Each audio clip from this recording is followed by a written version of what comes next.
Hello, my friends. Hello. This is B from Bee's Intuition, but this is my second channel, Bee's Spirituality, where I like to get fun and wacky. Just like a more casual talking sort of setup. Poop. Actually, that wasn't really a big deal, but I like to be dramatic. Anyways, so what I wanted to talk about today, there's so many things that I want to talk about, of course, as per usual, but I was thinking,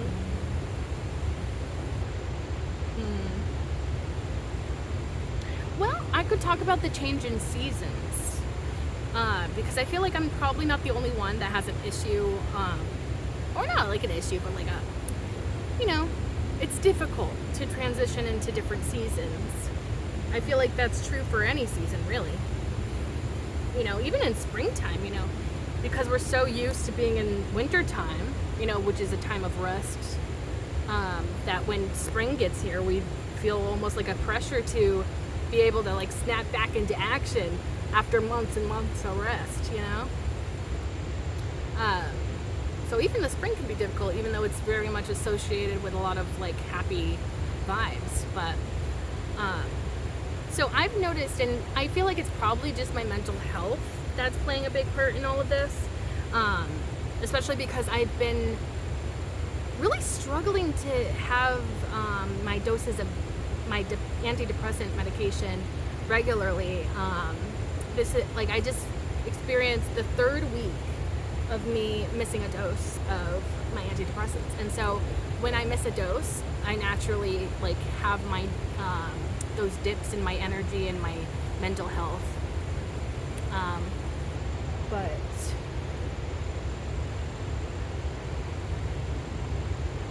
what am I saying? Oh, but yeah, I think that most likely it's that's causing an issue here. But I've been noticing that this year I'm like kind of like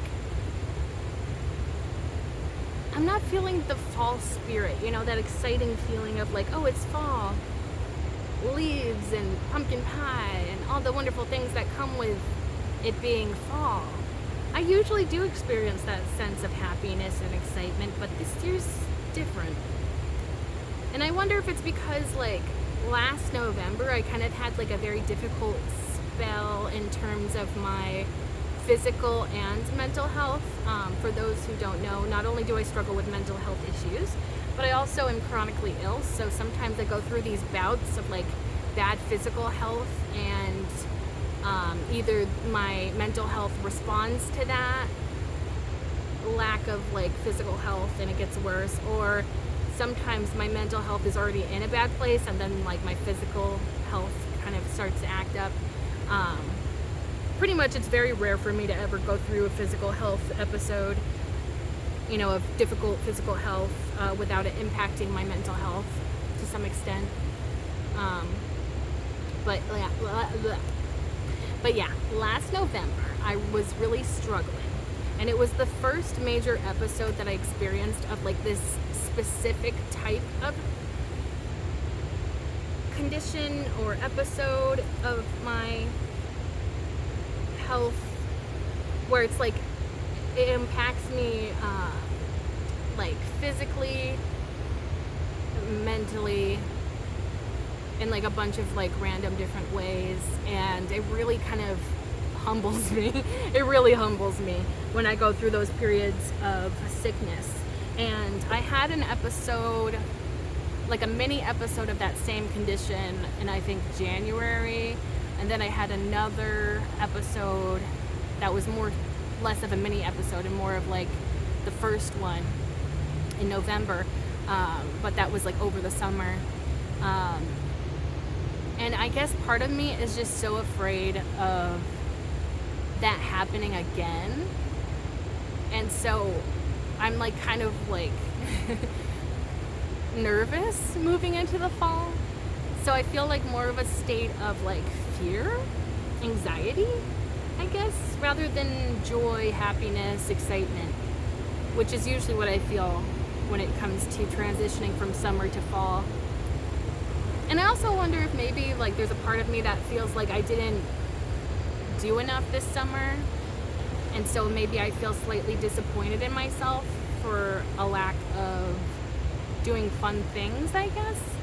But at the same time, I don't think that's really true. I think that's just my mental health saying that, because like I think I did like a lot of outside readings for my tarot channel. And that involves me going outside, walking, being in nature, like all of the things that I would consider, you know, being a productive use of time when it comes to summer. But yet I still feel like I didn't do enough, or that like I let summer sort of slip through my fingers. And maybe it was because I didn't like do enough of like maybe recreational sort of endeavors. I had some, but not like a lot. Yeah. And maybe that is partly due to my mental health or my physical health, because I also do get very tired very easily. And if I'm spending my time doing tarot readings, second channel videos, I do get very exhausted very easily. And so I guess there's always that possibility where it's like, maybe if my health was in a better place, I would have done more. Maybe I could just, you know, make it part of my New Year's resolution for next year to maybe just like, because actually I'm curious, I should look back on that, because I actually made a list at the beginning of this year of all the things that I wanted to do, and it did sort of specify how much I wanted to go outside and like really like get as much outdoor time as possible. And I want to look back on that to see like how much I fulfilled that list of things that I created for myself at the beginning of this year. But I'm thinking maybe if I am so, you know, upset with the idea that maybe I didn't do enough this summer, perhaps I should, you know, for that New Year's list, maybe I should put specifically in that list the things that I would like to do during the summer times, and maybe I'll take it more seriously this time so that I can actually like feel more fulfilled at the end of next summer, to maybe avoid some of this feeling of like fear and anxiety about fall quickly. Well, it's not fall quickly approaching. I feel like maybe winter quickly approaching would be the more accurate thing, because it's already fall. It just recently became the first day of fall, like yesterday, I think. So, you know, it's kind of silly too that we're like, you know, like it probably will be like another month or so before we actually start to feel like it's fall. But yet I still have like this drama around it of like, oh no, you know, here's fall, now it's like the end of times, you know, it's like the end of hope, it's the end of that lighthearted, lively energy that summer has. But I forgot what my point was. Oh, I think I was just gonna say, like, it's literally just the beginning of fall, so like I'm being a little dramatic, like it's not gonna suddenly turn into winter time, and, you know, whatever. There's still good days in terms of like the weather. You know, it's still warm enough to go outside for tarot readings or these types of videos and stuff. So I think that it probably not very rational, this anxiety and fear and whatnot. But the thing about anxiety and fear is it's usually not rational, right? Like, especially anxiety. If you struggle with generalized anxiety, I think is what it's called, where you're just kind of anxious for not really any good reason. Well, and also, like, I feel like I would argue in general that when we do experience bouts of anxiety, even if it's not a condition that we struggle with, you know, it's still, those bouts of anxiety are still not always rational or realistic or in touch with reality. And that may just kind of be the nature of anxiety in general. Not super realistic, not super rational, not super based in reality. But I also am realizing as I'm speaking about this that I am, in a way, sort of trying to perhaps logic my way. Yeah, like use logic to kind of get me out of that state of anxiety by, planning for the future and whatnot. But it's interesting because um, I don't always know if it's super helpful to intellectualize our feelings, our struggles, the things that we are facing, the things that we find challenging, the things that we're actively struggling with. Like, is it helpful? Like, is it helpful to be logical? Is it helpful to look at these emotions, these experiences, these mental health states of mind? Is it helpful to be super logical about them? Or would it be a better idea to simply just allow myself to feel those things without really questioning them or feeling like this need to fix it? Because that was something that when I had therapy, I currently don't have therapy, and I know I need to have therapy again, but it's just one of those things that hasn't been super convenient, so I just kind of have avoided it, because the process of getting a therapist is sort of lengthy and difficult in general. But I know that I need to put myself back out there in terms of therapy and stuff, and I need a therapist and whatnot, because there's like a lot of things that I still need to work on. I still need to work through and stuff, but easier said than done most of the time with that.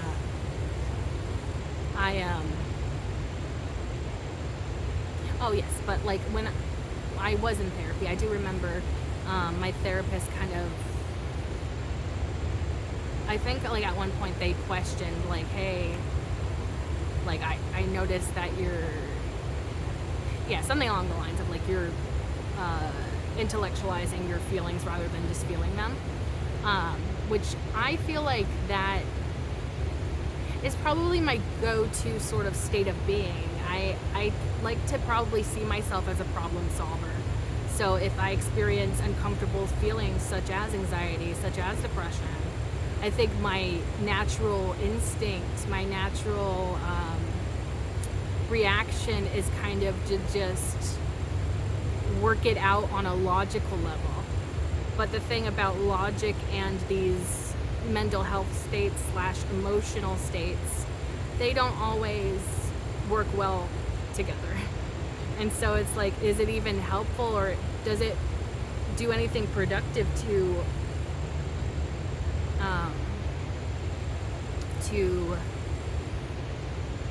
apply so much logic to these states of being? Does it actually help us overcome those states of being? Does it help us build resilience to those states of being? Does it make us stronger? Does it allow us the space to truly feel those states of being and gain what we need out of those states of being? What those states of being can teach us through simply just feeling them without judgment? Because that's also another thing, is or at least I do naturally, is like I see myself being depressed, I see myself being anxious, or being consumed by anxiety, being consumed by depression, and I automatically look at that and I'm like, okay, so that's clearly not okay to feel those things. That's clearly a condition. That's clearly an issue that I need to work on. But that's also like programmed into us by society and how we've been socialized growing up. And maybe these things that we experience are not inherently bad, but we're taught to believe that they're bad. And that we should be afraid of experiencing these things. And we should try our best to get out of them as soon as possible. But I wonder who would benefit from that sort of way of doing things. Or is it even possible to really do that, where you just move out of these states of being as quickly as possible? Or is it even healthy to move out of these states as soon as possible? Because again, sometimes these moments can teach us about ourselves, about our surroundings, about our life circumstances, and what feeds us, what feeds our souls, and what doesn't. What are we excited about? What isn't? What aren't we excited about? Like, it teaches us stuff about ourselves and about life. So maybe it's not so much important to speed up that process of being anxious, being depressed. But maybe sometimes we just need to allow ourselves to be in those states without judgment again, and without trying to force them out of us. Because maybe those feelings of anxiety are telling me, and that fear of the future, the fear of like the upcoming winter, maybe it is simply just trying to tell me something about the way that I look at life, or the way that I live my life. Maybe something needs an adjustment. Maybe something, maybe there's something behind this. Maybe there's some, like, a deeper reason to me experiencing these things, or maybe there is a deeper message to it, that if I force myself to get out of these episodes quickly or faster than I am ready to naturally leave these states of being, what if I miss important lessons? What if I miss important details that if I weren't rushing the process, I would see? I would be able to receive that information, that message, and do something productive with it. Interesting. I don't know. Because I think it's so easy to say, like, yeah, anxiety is bad, I shouldn't be experiencing it, so let's look for a solution. But what if it's okay to be in that state of mind, especially for however long my body naturally is in it? And I'm not trying to say that, I'm definitely not anti-medication. I'm very pro-medication, because I don't think I would be here if I didn't have my antidepressants. Let's be so real. So I don't want it to come across like I'm like anti-medication, like, oh, they don't do anything good for you anyway, so just throw them all away. No, I'm not like that. Please take your medication if you need it. But yeah, I'm not trying to say like, oh, society tells us that depression is bad, but maybe you can learn things out of being in a state of depression, and therefore we should just allow ourselves to be depressed 24/7 and never try to medicate ourselves, never try to get therapy, never try to improve ourselves past the point of being in that deep depression. I'm not trying to say that, and I'm not trying to say we should ruminate in there, but maybe maybe it's my fear about being in these states that add to that feeling of maybe self-judgment that I'm experiencing these things in the first place. Feeling shame or stigma. I don't know. What do you guys think? Do you have any thoughts about this? Do you think that we frame mental health and certain mental health conditions in a specific way that's maybe not super helpful as a society? Do you think that going through difficult points in your life helps teach you things about yourself, about your life?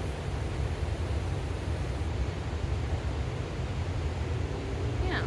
I'd be curious to see if anybody else has these sort of thoughts or questions in their mind. I want to make this a quicker video though, because my battery is dying. But yeah, I just wanted to make a second video, or a second channel video,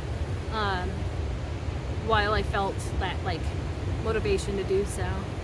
So it's probably going to be a little bit shorter, but maybe I was able to get my points across, or not really points. I'm not really trying to make a point here. I'm just trying to, what's the word? I'm just kind of toying with ideas at this point. I'm not really like trying to say one thing or another, but rather just kind of mulling things over in my mind and contemplating. I guess that's probably the best way to phrase it. But yeah, so I think that will be the end of this video. But I want to add some positive affirmations for the outro. So I'm talking directly to you now. I wish you nothing but the best in terms of your health, in terms of your luck, in terms of your drive, your ambition, your motivation. I wish you nothing but success. I hope that you know that you are important. Your presence matters. You matter. What you're doing here matters. Even if what you're doing here goes without being noticed or acknowledged or thanked, appreciated, I want you to know that it still matters and it's still important, and that you should continue to be your wonderful, beautiful, loving self. And even if the world is telling you that the way you're doing things is inherently wrong, as long as you're not harming yourself or others, I really think that, yeah, sometimes society says a lot of things, doesn't make them true. But you are important. Nobody can replace you. Your purpose matters. You matter. How you show up matters. And you are making a big impact in the lives of others, whether you realize that or not. And I really do believe that we all have a big impact on others. We just are not aware of the impact that we have on others. And so I would encourage anybody out there to put their best foot forward, best effort forward, or whatever that saying is, you know. Try to make a good impression. Try to make a good experience. Try to influence others in a positive way, rather than a toxic or unhealthy way, for sure. Do your best to show up as the kindness that you would like to receive yourself. And things will naturally fall into place, I think. You know, as long as you're in the right sort of headspace, you're showing up in an authentic way, and you're showing up in a loving, caring way, good things will come to you. Even if you feel like that's not going to happen, even if you doubt that, good things are coming to you.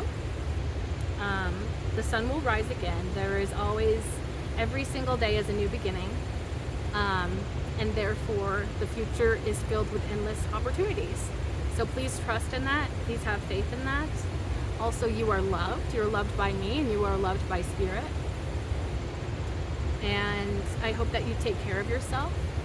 Like I said, you are irreplaceable. So please know how special, unique, important you are. And yeah, I really hope you're the best. I wish the best for you and your loved ones. And I hope to see you in the next one. Bye. Love you.